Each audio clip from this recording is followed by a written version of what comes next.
For decades, coffee imports entered the United States largely duty-free. But now some of America's top trading partners are facing double-digit tariffs on their imports, including coffee. This is a bag of 50 pounds of Brazilian French roast.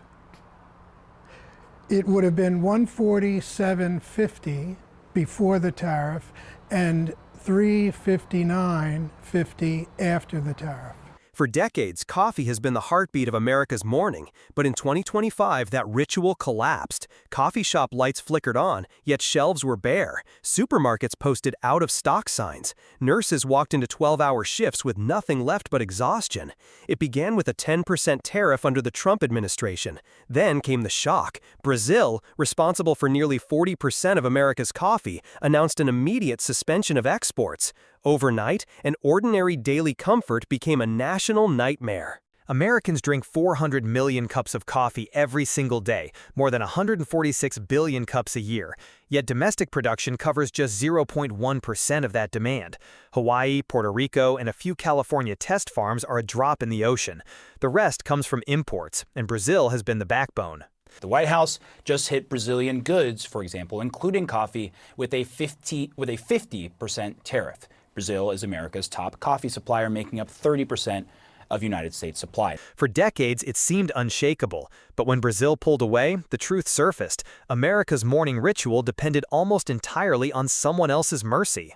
As Washington scrambled, Ottawa struck. A $1.2 billion deal with Brazil changed the game. This wasn't just about buying beans, it was about buying control. Canada positioned itself as the new hub, rerouting Brazilian coffee through its ports, securing loyalty with long-term contracts, and taking the driver's seat in North American supply. American companies suddenly lost direct access. They're hoping that with the tariffs, more Americans will give it a chance and actually try 100% American coffee. From now on, if they wanted Brazilian beans, they had to negotiate with Canadian middlemen, the new gatekeepers holding the keys to America's caffeine supply. The collapse of the old supply chain spread like wildfire. Vietnam was already locked into Asian contracts. Colombia had no extra capacity. Ethiopia lacked infrastructure. Wholesale prices in the U.S. jumped 35–40% in a single month. Small roasters faced an impossible choice: raise prices, cut quality, or shut down. Consumers felt the shock immediately. A 12-ounce bag that cost $9 now sold for $13 to $15. Even bargain brands neared $10. Worse, the familiar taste was gone. Blend compositions changed, flavors shifted, and customers felt betrayed by the very brands they had trusted for years. Coffee was more than caffeine. It was a social glue in cafeterias, corner diners, office break rooms, and hospital lounges. Now it has become a marker of inequality. Wealthy households could afford $20 premium bags routed through Canada. Working families were left with bitter substitutes or none at all. Thousands of small coffee shops closed their doors, tearing away community gathering places that had anchored daily life. On the world stage, Brazil was not lashing out, it was rewriting the rules. Instead of cheap exports, they demanded long-term contracts, fairer prices, and shared risk. Canada, meanwhile, cemented itself as the indispensable middleman. Analysts began calling it the Canada model, a blueprint for producers like Chile or Argentina to sidestep U.S. leverage by funneling trade through friendlier partners. Coffee was no longer just a beverage crisis, it was a signal that the global balance of trade itself was shifting. By the end of 2025, U.S. coffee prices had stabilized but still sat 35% higher than before the crisis. Quality improved from the chaos of the early months but never returned to what it once was. The damage, however, went beyond wallets. For millions of Americans, the morning cup was no longer reliable. The illusion of endless supply had been shattered. And so the haunting question remains: if coffee, the simplest daily ritual, can vanish overnight, what will disappear next from American life?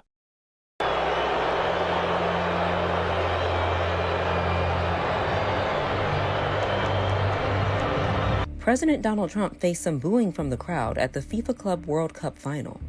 Philadelphia acknowledges that the Trump administration's general crackdown on immigration could impact their World Cup event. The countdown to the 2026 World Cup is ticking louder by the day, but instead of celebration, a political and economic earthquake is threatening to rip marquee matches out of U.S. soil.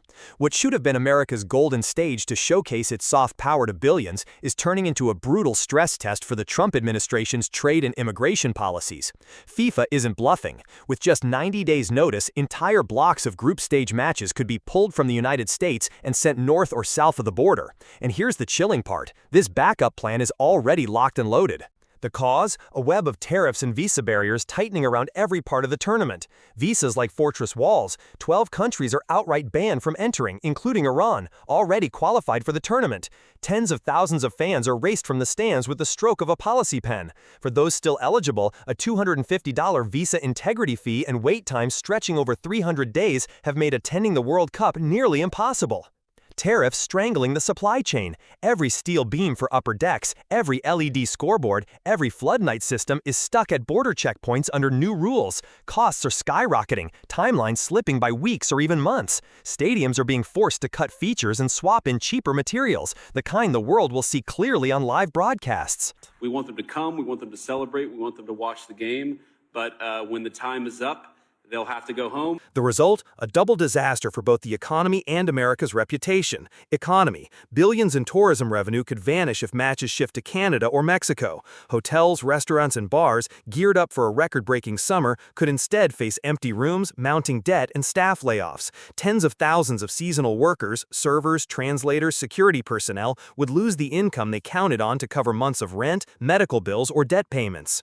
Reputation. The World Cup is a declaration of a nation's ability to deliver on the world stage. Losing matches not because of natural disaster or war, but because of domestic policy would leave a stain not easily erased. International organizers could start seeing the U.S. as a risky bet for future global events. It is a great achievement to bring the World Cup next year, the FIFA World Cup in 26 here in the United States, together with Mexico and Canada. Meanwhile, Canada and Mexico are quietly seizing the moment. Canada boasts political stability, world-class sports infrastructure, and fast, straightforward visa processing, visa-free for many countries. Vancouver and Toronto are already upgrading their stadiums to FIFA's highest standards.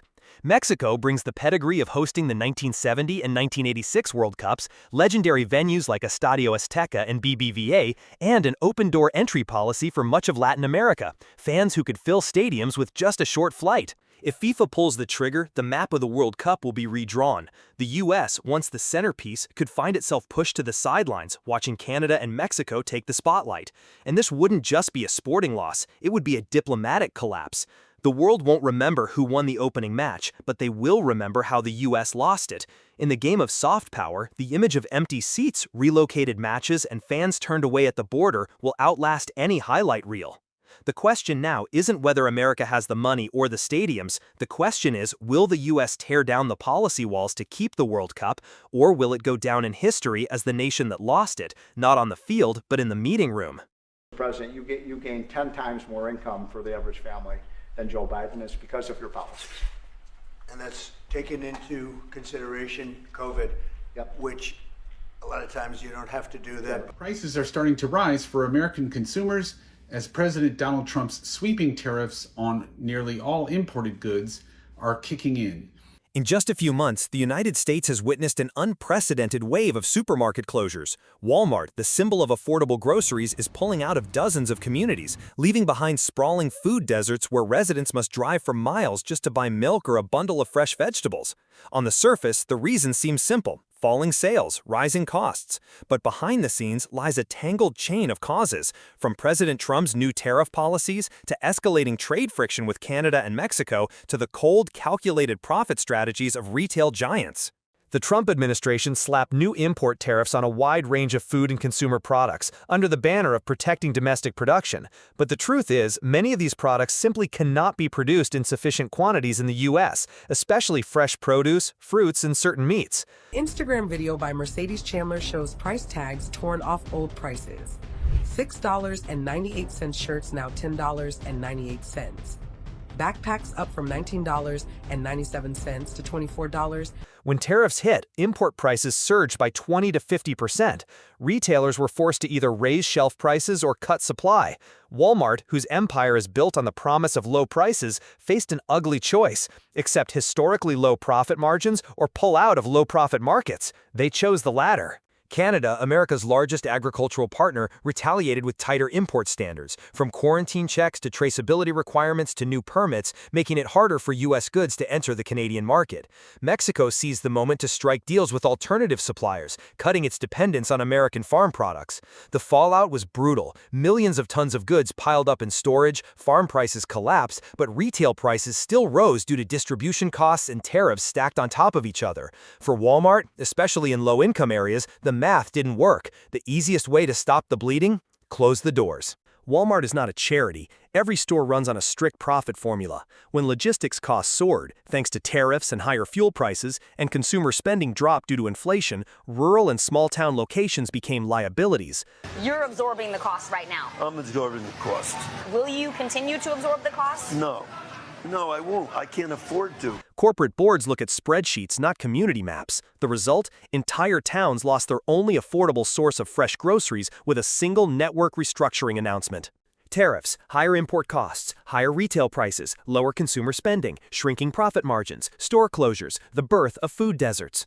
In states like Arkansas, Ohio, and New Mexico, the nearest supermarket is now 30 to 50 miles away. Residents are left relying on convenience stores, which mostly sell processed foods, snacks, and canned goods, fueling a rise in diabetes, heart disease, and malnutrition.